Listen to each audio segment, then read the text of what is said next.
Queridos hermanos, buenos días. Que la paz de Cristo reine en sus corazones. Hoy celebramos a San Adalberto. Nació en Bohemia alrededor de 956 en la ilustre familia Stanitz. Fue obispo de Praga, donde afrontó muchas dificultades. Realizó viajes para evangelizar los paganos. Por la poca acogida decidió hacerse monje en Roma, pero al final decidió atraer a la fe a los prusianos. Estando predicando en Danzig, un grupo de paganos lo alanceó repetidas veces luego de aturdirle con un remo el 23 de abril del 997, Viernes Santo. Nosotros vamos a escuchar el texto del Evangelio y vamos a pedirle, por supuesto, al Espíritu Santo que nos siga iluminando con su gracia, que nos dé entendimiento, que nos abra el entendimiento para poder comprender esta palabra y vivirla a plenitud. Amén. Marcos 16, del 9 al 15.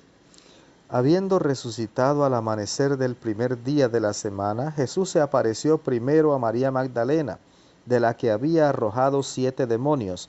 Ella fue a llevar la noticia a los discípulos, los cuales estaban llorando, agobiados por la tristeza. Pero cuando la oyeron decir que estaba vivo y que lo había visto, no le creyeron. Después de esto se apareció en otra forma a 2 discípulos que iban de camino hacia una aldea.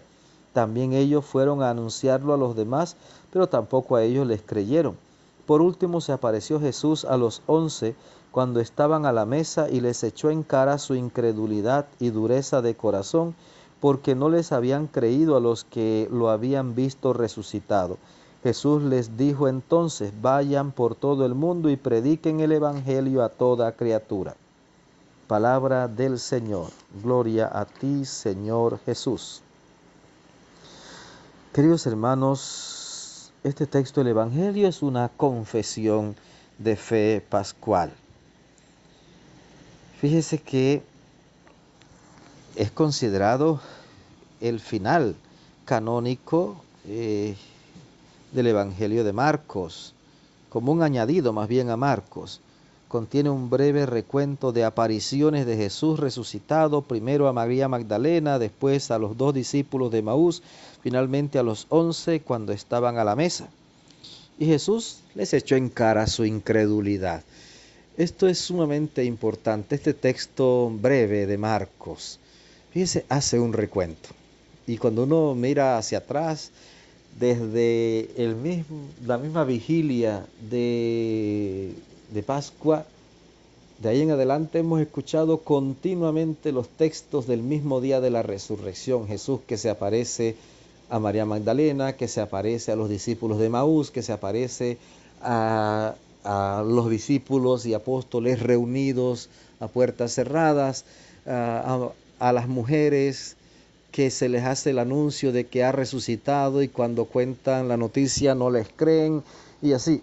Es un recuento realmente bastante completo de lo acontecido y sobre todo ese llamado de atención fuerte de Jesús por su incredulidad.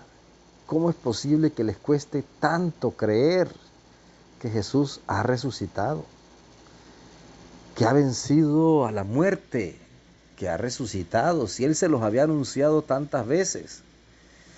Pero cuando yo miro eso, yo pienso en nosotros, a estas alturas, que pues ya no tendríamos nosotros excusas. Ellos, pobrecitos, ellos estaban en la oscuridad, pero nosotros tenemos la palabra de Dios. Ya se nos está contando los mismos testimonios de estos testigos presenciales y a veces no les creemos.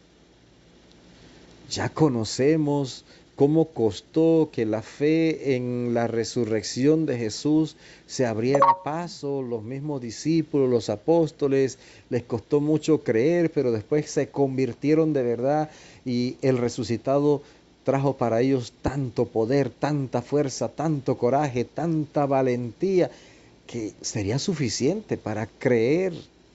Pero ¿cómo nos cuesta a nosotros, no?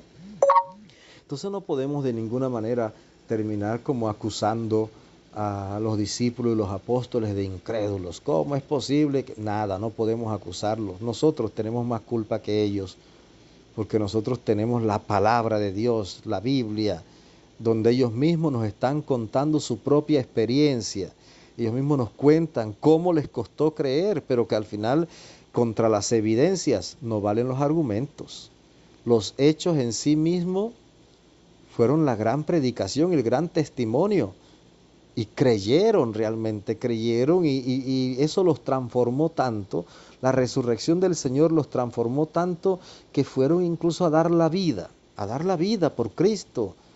Porque es que ante el acontecimiento de la resurrección, lo demás ya no importa.